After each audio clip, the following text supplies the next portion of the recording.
I built a solar company from nothing. Then my own daughter stripped my name from the board. No goodbye. Just a cold envelope and a guard at the elevator. That morning, I drove across Arizona without turning on the radio. The silence wasn't peaceful. It was personal.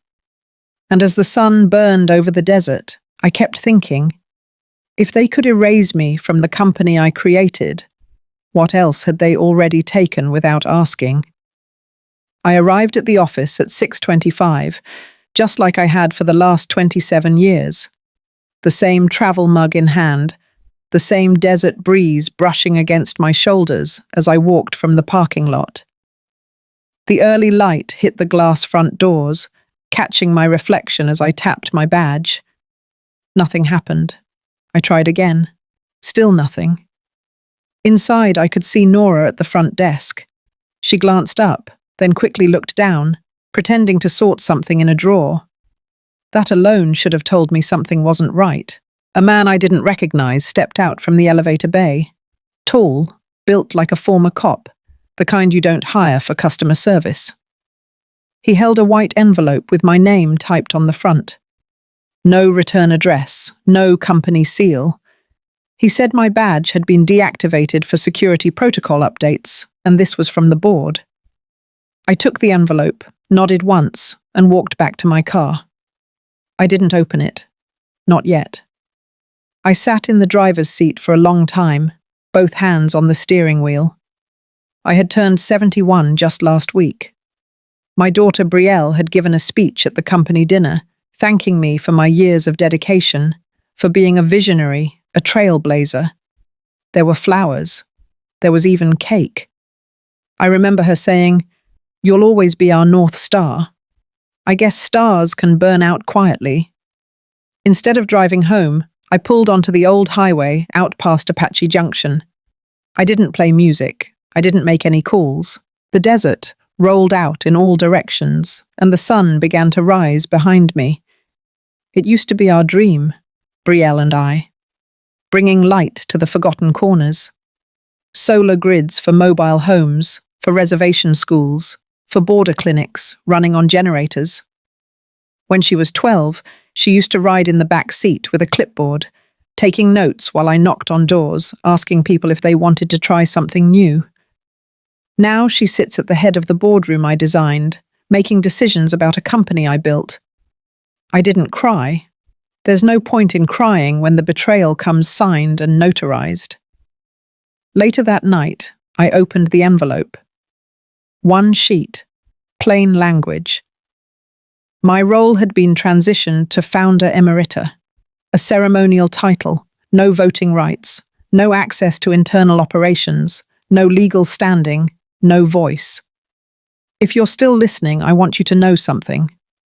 Betrayal doesn't always arrive with screaming and slammed doors. Sometimes it walks in with a polished suit and smiles like family.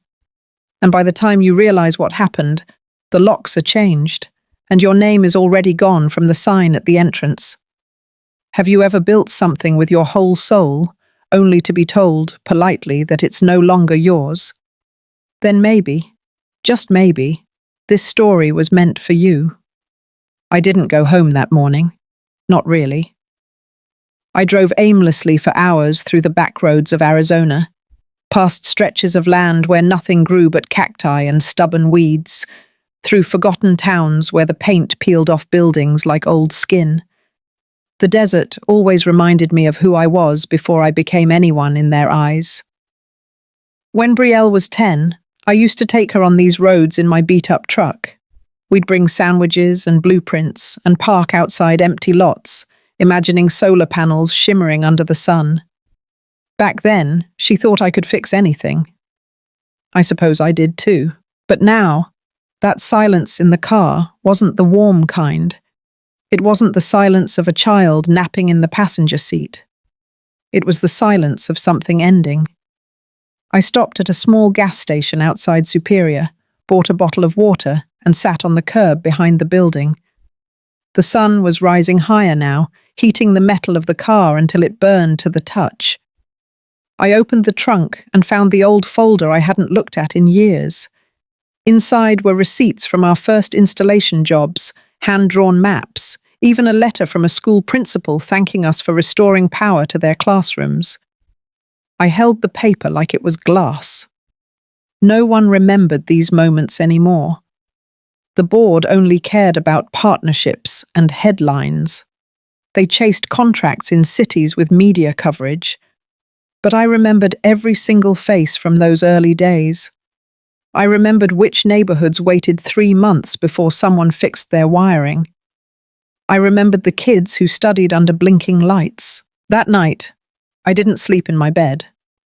I pulled the folding chair from the garage and sat beside the dusty boxes where we stored our first-generation batteries. I pulled one open and found the original sketches I made when I couldn't afford a CAD program, just pencil and grid paper. My handwriting was shaky even then. I didn't go to college for engineering. I figured things out the long way. Sometimes that's what makes something real. I laid those papers across the concrete floor, spread them out like old maps of a country that no longer existed. The garage smelled like rubber and heat and memory. And there I sat, cross-legged like a girl, tracing lines I'd drawn with hope in my hand. The company was never just about solar panels. It was about reaching the edges, the places no one else wanted to power. I built it shut because I knew what it felt like to be overlooked. And I built it with Brielle because I believed in passing down more than money. I wanted her to inherit purpose, but maybe I'd handed her something too heavy, or maybe she just never wanted it at all. By morning, I was still on that cold garage floor. The sun cut through the dusty window slats, lighting up one of the old photographs I'd kept taped to the wall. Me and Brielle, standing on top of our first trailer install, arms raised, laughing. That version of us looked like strangers now. I stood up, dusted off my knees, and folded the sketches back into the box. Something had ended, but something else, quiet and steady, was beginning to stir. The morning sun was already unforgiving when I finally opened the envelope. I sat at the old oak table in my kitchen, a place once warm with coffee and laughter, now heavy with something I couldn't yet name.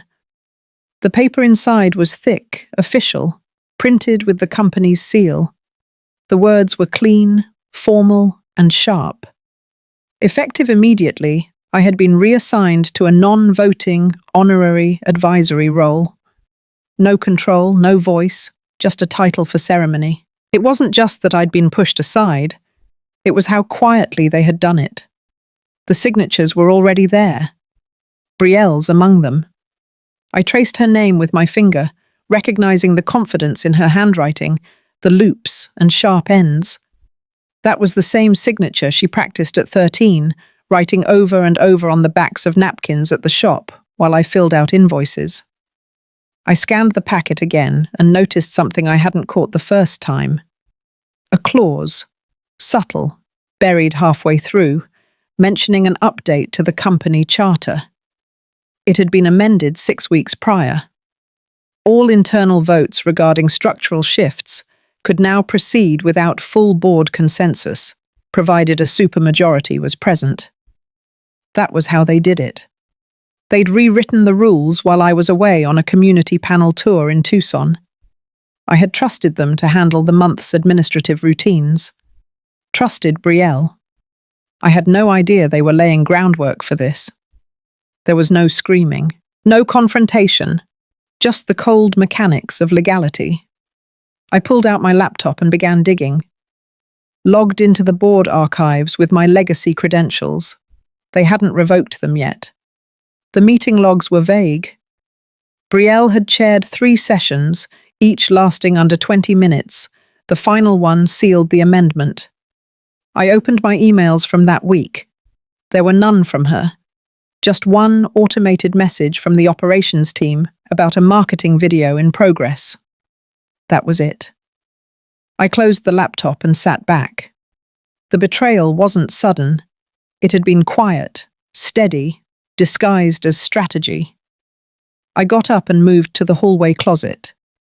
At the very back, behind old coats and a box of unused phone chargers, I pulled out a black binder. It was thick, worn around the edges. Inside were the original governance drafts I wrote with our first legal advisor, a friend from the community college who had helped us register the company. I flipped through the pages until I found the passage I remembered.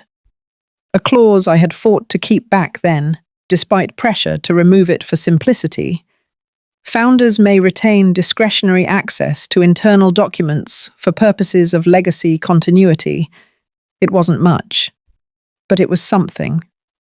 A thread. I copied the relevant pages and highlighted the clause, slipped them into a fresh folder and labeled it quietly. Then I made tea, sat in the silence and let the weight of it settle. This wasn't just about being pushed aside. This was about being erased, about seeing your name become a symbol instead of a person. They'd used the very foundation I'd built to lock me out, but what they hadn't counted on was that I still remembered every inch of that foundation, every nail, every line of code, every bypass circuit designed for low-income zones. They thought they had moved on without me. But some things, some people, don't vanish just because a line item says so. And if they believed I would quietly fade into the background, they hadn't learned a thing from watching me build. I pulled off the highway just past noon, the sun high over the Arizona hills. Dust curled in spirals behind my car as I turned down a narrow gravel road. I hadn't been here in almost 2 years. The solar station outside Maricopa had once been the pride of our outreach projects, supplying clean energy to over 100 homes, many of them elderly or living on fixed incomes. The gate creaked as I opened it myself. No one came out. The usual hum of the panels syncing with the grid was absent. I stood still for a moment, letting the quiet settle into my bones. Something felt wrong. Inside the small utility trailer, a light flickered above the main desk. I pushed open the logbook. The last entry was nearly 3 months ago. I flipped through the pages. There had been no system checks, no technician sign-ins, no supply deliveries since spring. It was now mid-July. I stepped back outside and walked around the array. Dust covered several panels. A bird's nest was jammed between junctions. Wires exposed. One of the battery converters had an orange warning sticker peeling off from sun damage. I knelt down to inspect the cooling unit and found sand buildup caking the filter, something that should have been cleared every few weeks. That was when I heard the wheels. A woman in a motorized wheelchair was making her way down the gravel, wrapped in a denim jacket despite the heat. She was old, older than me, and I recognized her. She used to come to the station once a month to get her blood pressure checked and ask if we'd install lights in the community hall. Her name was Myrtle. She parked beside me, one hand shielding her eyes from the sun. "It's been out again," she said softly. "The power flicks off every couple of nights. They said it's upgrading, but it's been months. It gets real dark out here." I nodded, keeping my voice steady. I thanked her and told her I'd look into it. But my hands were shaking. Back at the trailer, I logged into the legacy account we used to manage our rural deployments. Password still worked. I clicked through the maintenance logs, filtering for remote sites. Almost all had been marked suspended due to budget. The reason listed: low media ROI, low visibility, no brand amplification. They had stopped supporting these neighborhoods because no one was watching. I printed the list, then highlighted the 7 sites I had personally fought to include. All were in low-income or tribal regions. All had dropped off the maintenance schedule. Back home that night, I laid the printed maps across my kitchen table. I circled each forgotten station with a red pen. 7 circles, 7 communities left in the dark. I didn't cry, not anymore. Instead, I walked into the spare room where I kept the old archives. Found a storage bin labelled Founding Notes. Inside were handwritten plans, contact sheets, letters from the first field officers. They had called themselves light keepers. For a moment, I sat there with the lid open, just breathing. Then I began building a list. A new one, not for fundraising, not for quarterly reports. A list of names I hadn't called in years. The ones who used to show up in the middle of dust storms with duct tape and hope. The ones who remembered why we started. I didn't need press coverage. I needed to bring the light back, quietly, deliberately, and I knew exactly where I'd start. It was just past 7 when I parked near the cafe on 3rd and Main. The place hadn't changed. Same chipped green paint, same faded Coca-Cola sign rattling in the wind, same dusty potted cactus by the door. I hadn't stepped foot in there since the summer we signed our first contract in Flagstaff. That was 12 years ago. Cecilia was already inside. She sat at a booth near the back straight, hands folded, eyes steady. She looked almost exactly the same, just older. White streaks ran through her black hair now, and her blouse hung looser around her shoulders. But her presence hadn't dimmed. I slid into the booth across from her. We didn't say much at first. The waitress brought us 2 black coffees, no sugar, no cream. We didn't ask for menus. She broke the silence first. "I heard you were out." I nodded. That was the easy part to accept. I told her about the solar stations, the cutbacks, the sites that had gone dark. I didn't raise my voice. I didn't need to. She listened without interruption, arms crossed, head slightly tilted like she used to when analysing a faulty grid. Then I mentioned Myrtle, the power outages, the red pen circles, and the phrase on the report, low media ROI. That one made Cecilia flinch. "You remember when we carried generators on our backs up that dirt hill to reach the school in El Mirage?" I asked. "You remember how we patched the panels with tin foil because funding got delayed, and you ran the circuit line by flashlight?" She stared at her coffee for a long time. Then she nodded. Once. Slowly. "We both believed in the mission," she said. "We believed in Brielle too." That sentence hung between us like dust in a shaft of sunlight. I pulled a folded map from my purse, spread it out on the table. 7 red circles. "These are the ones I can't forget," I said. She looked down, eyes scanning each one like she was remembering not just places, but faces. The elderly couple who sent us tamales after we got their power back. The teenage boy who studied by flashlight until we fixed the inverter. "I want to start again," I told her. "Not a new company, not a press launch, just us. Quiet work, no logos, no headlines." She didn't answer right away, but her hand moved. She took a pen from her purse and began drawing a line on the map, connecting the circles. "We'll need Ellis." Ellis. Of course. The man who once slept in the truck overnight just to guard the panels during a lightning storm. "We'll need permits. Backdoor access to the old maintenance accounts. I still have contacts." Her voice had changed. It had weight again. Not anger.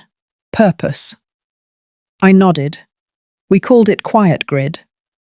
That night, back at home, I turned on the old desktop in the basement. The screen flickered, then lit up. I opened a new spreadsheet, titled it Quiet Grid, 1 column for site name, 1 for last service date, 1 for local contact. I typed the first name under field lead, Cecilia Lawyer, then mine, Evelyn Markham. I leaned back in the chair. Outside, the streetlight buzzed softly. Somewhere in the distance, a coyote yipped into the warm Arizona night. We had no funding, no staff, no legal leverage, but we had memory, we had maps, and we had each other, and that was enough to start. Cecilia moved faster than I expected. By the time I'd finished organizing the contact lists from our old files, she had already reached out to Ellis. He showed up 2 days later in a faded flannel shirt, dusty boots, and with a toolbox slung over his shoulder like it never left his side. His truck still had the old license plate we gave him after he fixed the Buckeye inverter in record time. I didn't recognize him at first. His hair had gone completely silver, and his walk had slowed. But when he opened the hood of the power junction behind our old South Mesa site and ran his hand across the metal like greeting an old friend, I knew he was still Ellis. He didn't ask why I was no longer at the company. He didn't say much at all. He just said, "Where are we starting?" Then came Lorna. She arrived at our temporary command post, an old prefab trailer outside Gila Bend, wearing a blue scarf and carrying 3 large binders under one arm. I hadn't seen her since she retired. She used to coordinate our logistics. People called her the Grid Whisperer. There was a year when floods cut off half the access roads to Navajo County, and Lorna rerouted 10 supply trucks by memory, all while holding a transistor radio to her ear and sipping a root beer float. Now she had crow's feet, thinner wrists, and a softer voice. But her notes were impeccable. She handed them over like blueprints to a forgotten ship. Then Warren rolled in, literally. 18 wheels, Arizona dust still clinging to the side mirrors. He stepped down from his rig with a thermos in one hand and the same crooked grin that used to drive our interns crazy. "You still drinking that gas station coffee, Evelyn?" he asked, without needing an answer. Within a week, we had rebuilt a skeletal version of the team. No company cards, no branded shirts, just folks who remembered why we started this in the first place. We set up folding tables, ran extension cords from Ellis's generator, and began sketching the map.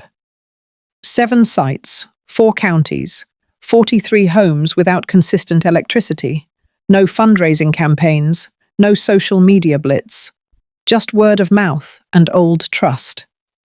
Cecilia called it invisible repair. Warren preferred neighbor work.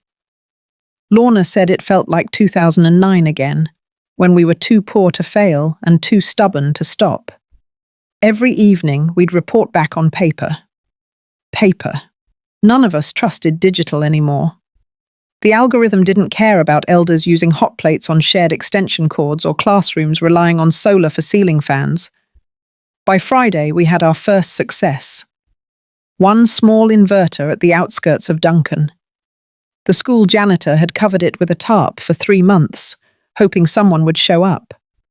Warren and Ellis fixed it before the sun hit noon. The principal sent us a picture that night. Children reading under working lights, dust dancing in yellow beams. We pinned that photo next to the map, with a note beneath. Restored. No headlines, no interviews, just quiet victory. The lights we brought back weren't just electricity, they were memory. In that old trailer with its buzzing lights and rusted corners, it felt like something sacred was coming alive again. And we hadn't even started the hard part. I hadn't walked into a lawyer's office in over a decade, but that morning, I did. My boots were still dusty from the fieldwork, my hands smelled like copper wiring, and I carried a folder that weighed more than it looked. Inside it were blueprints, contracts, letters of intent, and my own will, updated and notarized. I didn't want revenge. I wanted permanence. The lawyer I hired was young, maybe 35, sharp and quiet. She didn't ask for a backstory. I liked her for that. I handed her the file and told her the exact words I needed in the charter. A community trust, a renewable energy grant system, oversight built from retired engineers, school teachers, and elders. Non-profit, irrevocable, and fully funded. I transferred 17% of my shares in the original company into that trust. I didn't sell them. I didn't liquidate a thing. I simply reassigned their influence. Enough to fund Quiet Grid for the next 10 years if run right. Enough to make sure the money went where the sunlight still reached children's desks and old folks' homes. Back at the trailer, Cecilia had already launched a private reporting system. Nothing fancy, just a secure form that let any technician, janitor, or resident log outages and strange patterns. The beauty was in its simplicity. No login, no ID, just stories and names if they wanted to be brave. The reports started to pour in like wind through the cracks, notes from border towns, screenshots of technicians told to skip rural visits, audio files from interns who were laid off after questioning the new inspection routes. Ellis helped us code and tag the data. Lorna double-checked geographic inconsistencies. Warren rerouted deliveries with uncanny instinct, as if he could still read asphalt like a map. The more we collected, the more the shape of something ugly began to appear. It wasn't just negligence, it was design. The company Brielle now controlled was quietly pulling resources from non-profitable zones. Not dangerous zones, not broken ones, just places that didn't serve their narrative. Poor towns with no Instagram presence. Elder communities too tired to protest. Schools that didn't win grants or hashtags. And then we found the document. Cecilia opened it like someone uncovering a body. It was a budget memo, buried inside an archived staff training portal. A line item read, "Redirect low ROI maintenance teams to urban grid showcase sites." They'd made it official, not even hidden, just buried under the assumption no one would care enough to look. I didn't cry, not this time. I scanned the memo, signed my name on the back, and mailed it, anonymously, to 3 board members I used to trust.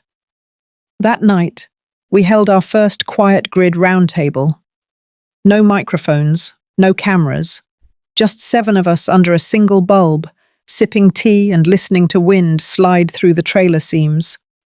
We agreed on one rule, no fanfare. If we fixed a site, it stayed between us and the people it served. If we exposed something, it went through legal channels or private letters, not social media, not news. This wasn't about reclaiming image, it was about reclaiming intent. And slowly we saw the impact. A flicker in a grandmother's porch light, a thermostat finally humming in a desert preschool. One by one, these small things reminded us what we'd been building all along. Not a company, not a brand, a promise. And for the first time in weeks, I slept through the night. No alerts, no calls. Just the knowledge that we were starting to matter again, even if no one noticed. Especially because no one noticed. It started with a knock at my door just after dusk. A courier. No words, just a clipboard, a brown envelope, and a nod. Inside the envelope was a cease and desist letter. I sat at the kitchen table with my hands flat against the wood, while the kettle whistled in the background. The letter claimed I had accessed company systems without authorization, that my recent activity bordered on intellectual property theft. They even bolded certain phrases for emphasis, as if shouting in ink made the lies more credible. It was Brielle, of course. Her signature was at the bottom, neat and assertive, followed by the company's new legal counsel. She was getting nervous, that much was clear. But she didn't know where the leaks were coming from, and that gave us time. Cecilia came by later that night. Her face looked tighter than usual, eyes sharper. She laid her phone on the table and played a recording she'd received anonymously. It was a scratchy voicemail, someone inside the company speaking in hushed tones. They'd overheard a conversation between Brielle and her PR team. Plans to discredit me. Rumors, mostly. That I was no longer mentally sound. That I'd signed important documents under medical distress years ago. They were preparing to spin a narrative before I even made a move. The room felt smaller after that. We sat there, both quiet, like two women realizing that ghosts weren't just in the past. They lived in boardrooms too. Ellis joined us the next morning with a folder under his arm. Printed screenshots, internal chat logs he'd scraped from a test server, mentions of quiet grid, nothing direct, but coded enough to chill the spine. Someone on their side had started piecing things together. There were talks of audits, security reviews, tighter NDAs. They didn't have our names, not yet. But they knew something was happening in the dark. And still, we pressed forward. Cecilia redoubled her efforts. The data stream was flowing in stronger now, especially from younger employees who had quietly found our network. One message came from a technician stationed in the outskirts of Winslow. His report said a family had been without power for 9 days, despite repeated service tickets. The logs had been wiped clean. Lorna drove out the next morning and sent back photos. A mobile home surrounded by dust. An elderly couple with melted candles on every windowsill. A child doing math homework by the glow of a phone screen. The image clung to me all night. It said more than any policy memo ever could. That week, we pushed through 3 more reconnections. No press, just results. Power returned, lights on. Relief, quiet and strong. Then the tone shifted. A retired technician we trusted, Vincent, called Cecilia in a panic. He'd received an internal bulletin that raised red flags. Brielle's office was compiling a document labeled EL Mental Fitness Dossier. My initials, a file with psychological claims. There were references to an old hospital visit I'd made after Richard passed. I'd checked in for exhaustion. Nothing more. But to them, it was a seed. Enough to plant doubt, to build a story around. Cecilia's hands shook when she told me. Mine didn't. I felt something colder than fear. Not rage, not panic. Just a deep, quiet understanding that this was the price of silence. They would try to erase not just my work, but my name, my mind. We made a decision that night. Quiet Grid would stay quiet. But I wouldn't. I drafted a formal notice to the company's legal counsel. Attached was a certificate from my doctor, signed last month, verified. I included a notarized statement from my financial advisor. My taxes, my will, my testimony. I wasn't going anywhere, and I would not let them decide how I faded. The morning after the medical smear attempt, I didn't feel anger. I felt purpose. I brewed my coffee in silence, opened the window to let in the desert air, and pulled out my old ledger from the cedar chest beneath my bed. The pages held names, handshakes, stories. These were the early investors, the ones who had believed in solar before it was fashionable, before Brielle even learned to walk. I drafted 12 letters, handwritten, each addressed to a shareholder who had been there at the beginning. No legal jargon, no pleading, just memory and truth. I wrote about the first installation on the roof of a community centre in Yuma, how we had to climb up twice during a sandstorm to bolt the panels tighter. I wrote about a church that sent us tamales every Friday because we helped lower their monthly bill by 62%. I wrote about what the company used to mean. Attached to each letter was a photo, a grainy but heartfelt image of the older woman in the wheelchair I had met weeks ago, the one whose home finally had stable power again. The picture showed her reaching up to a light switch, eyes filled with something close to wonder. Alongside that was a short report compiled by Cecilia, documenting 86 households that had their power restored in the past 4 weeks through the Quiet Grid initiative. I didn't blame Brielle. I didn't use her name. I spoke only of direction, of legacy, of what happens when a company forgets who it serves. I included a formal request to establish an independent oversight committee focused solely on the company's social and environmental commitments. No executive authority, just eyes and memory, guardians of the original vision. The truth is, I still held 54%. They had forgotten that detail. Brielle's inner circle had grown arrogant, too focused on ousting me to consider what remained intact. I had majority ownership. I just needed 21% more to lock the vote. By midweek, responses started coming in. Some were phone calls. Some were silent confirmations in the form of certified mail receipts. One arrived with a note that simply read, "It's time." Cecilia and Ellis tracked shifts in internal sentiment using anonymous surveys. Several department heads were quietly aligning themselves with the original vision. They'd grown tired of the inflated marketing budgets. The rooftop installations sold more for aesthetics than utility. The boardroom metrics divorced from the grid's real pulse. One letter came back unsigned. A man named Harris.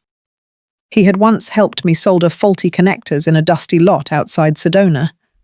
Now he served on the financial advisory board and remained, as always, cautious. He asked for one thing, proof that our efforts weren't a vanity project. He wanted to see continuity, a plan. I sent him a package the next day. Inside was a 12-page outline of the quiet grid's next phase. Expansion into tribal lands, partnerships with community colleges, open-source software to let customers monitor energy usage directly. Cecilia added a statement of projected savings based on pilot data. And Lorna? She handwrote a note about the family in Winslow, thanking Harris for the spark. That was the final piece. The board vote was scheduled in less than 2 weeks. Brielle didn't know yet, but the tide had shifted. Not through confrontation, through quiet alignment, through stories retold. The truth was never meant to shout. It simply waited, steady and undeniable, like the sun behind the clouds, like light waiting for a switch. It began with a whisper. The day after I mailed the final packet to Harris, I noticed subtle changes. Colleagues I hadn't heard from in months suddenly went silent again. A young engineer who'd promised to follow up with Cecilia about a test site in Safford sent a cryptic email saying he'd been advised not to be involved further. Something was shifting behind the scenes. Cecilia arrived at my door that evening with a manila folder.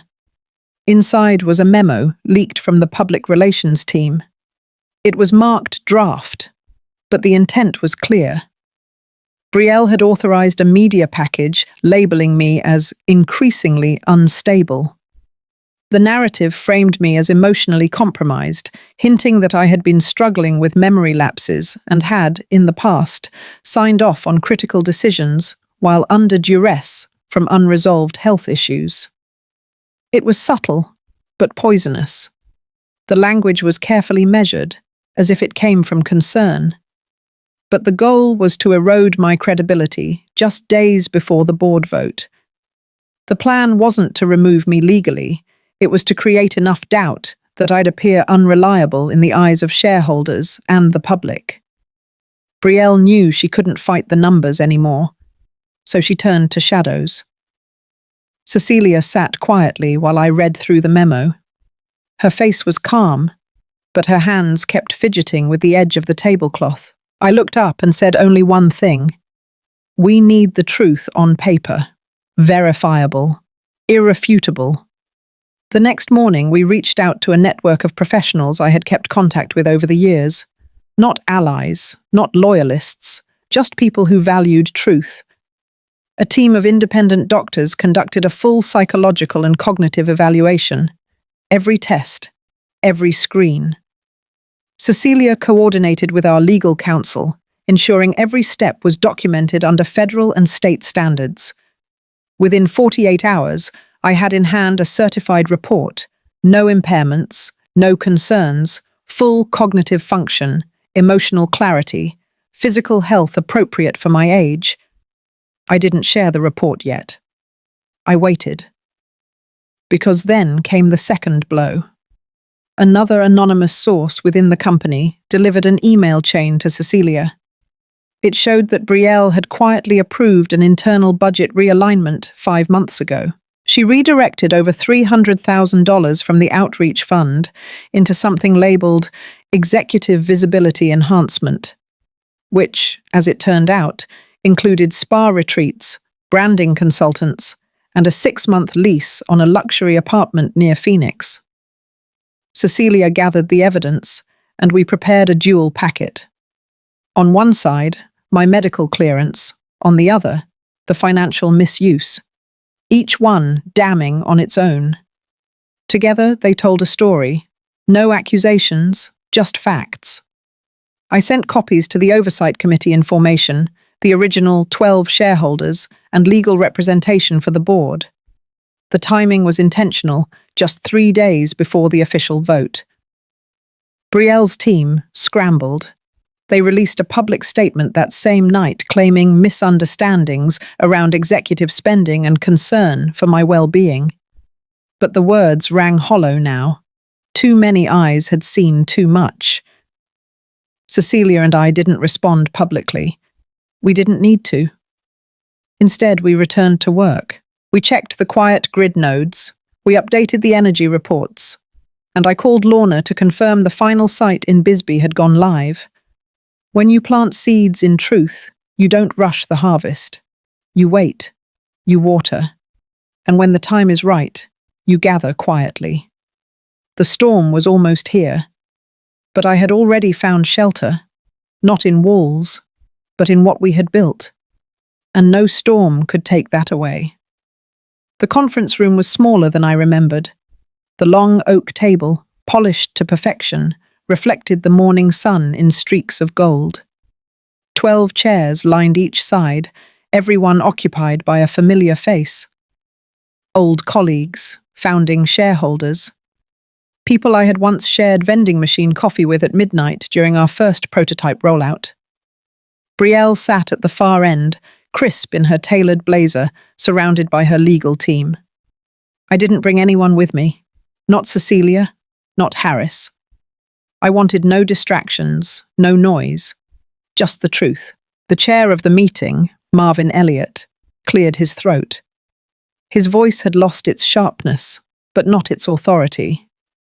He read the agenda slowly, then, without ceremony, invited me to speak first. I stood. My knees didn't shake, but my breath caught slightly as I looked around the table. I didn't present a slideshow, no graphs, no projections, just a single folder in my hand. I began by reminding them of a woman named Carla Price, an 81-year-old widow in Cochise County, whose ranch had gone off-grid in 2013 using one of our earliest panel kits. I told them about how she used to send handwritten notes every winter, thanking us for keeping her home warm when temperatures dropped below freezing. I passed around a photograph of her front porch light, recently turned back on thanks to quiet grid. I spoke of legacy, not in terms of financial reports or market caps, but in lives touched. Schools lit, clinics powered, grandparents with air conditioning in the desert heat. I said nothing about Brielle, not a single accusation. But I placed 2 reports on the table. One from the board-certified evaluation, clearing me of any mental decline. The other, a financial audit detailing expenditures made under Brielle's direction, drawn from funds once designated for outreach. There were no raised voices, no objections. Marvin asked if any party wished to make a statement. Brielle stood. She was composed, rehearsed. She spoke about strategy, public perception, scalability. Her words were precise, but they didn't reach far. Then came the vote. It was not a vote to remove her. I had never asked for that. The motion was simple: to re-establish a community oversight board that would monitor outreach allocations and evaluate executive decisions regarding public trust operations. 12 hands, one by one, some hesitant, some firm, 10 in favour, one abstained, one opposed. The motion passed. Brielle didn't look at me when it ended.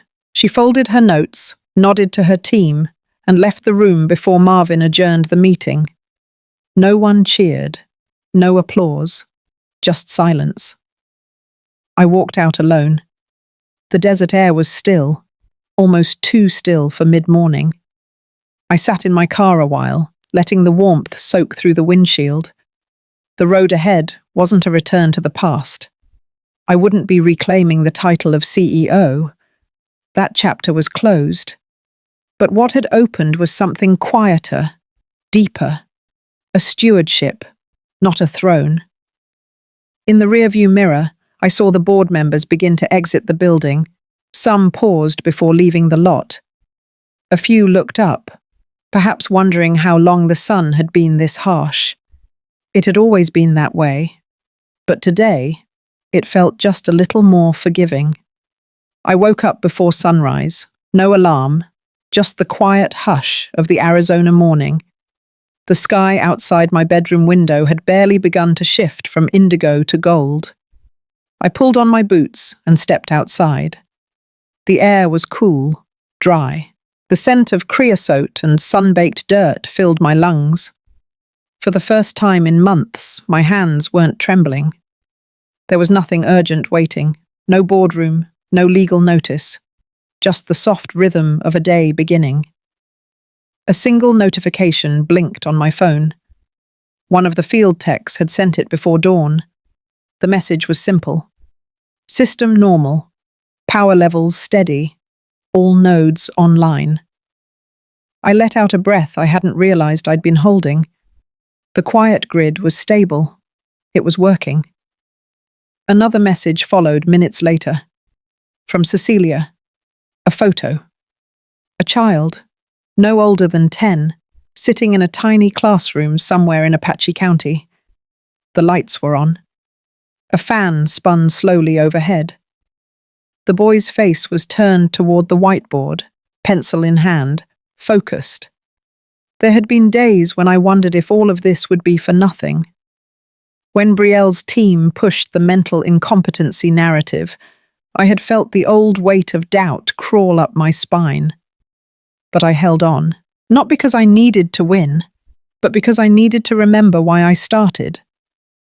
I went back inside and unrolled the map in my den. I traced the old lines with my fingers. Each dot used to represent potential. Now, they meant restoration. I picked up a pen and marked a new one in dark ink. Quiet grid, node 8, fully operational. I sat back in the chair and closed my eyes. Not in exhaustion, just to let the stillness in. I thought about all the people who had quietly returned. Ellis, Lorna, Warren. They had never needed a podium, only purpose. And I had found mine again, not through revenge or reclaiming a title, but by giving the light back. It wasn't just electricity that returned to those forgotten corners of the desert. It was dignity, presence, memory. And somewhere in that, I had come back to myself too. The past would remain where it belonged. Brielle was still in her position, but now watched, accountable. And the legacy of this company, of my life, was no longer just in profit sheets or press releases. It was in the glow of a porch light, the hum of a fan, the learning curve of a child's pencil. I didn't need a celebration. The quiet was enough. And the light, soft and certain, was still there. If this story resonated with you, if you've ever felt erased, overlooked, or quietly replaced, maybe it's time to ask where your light still shines.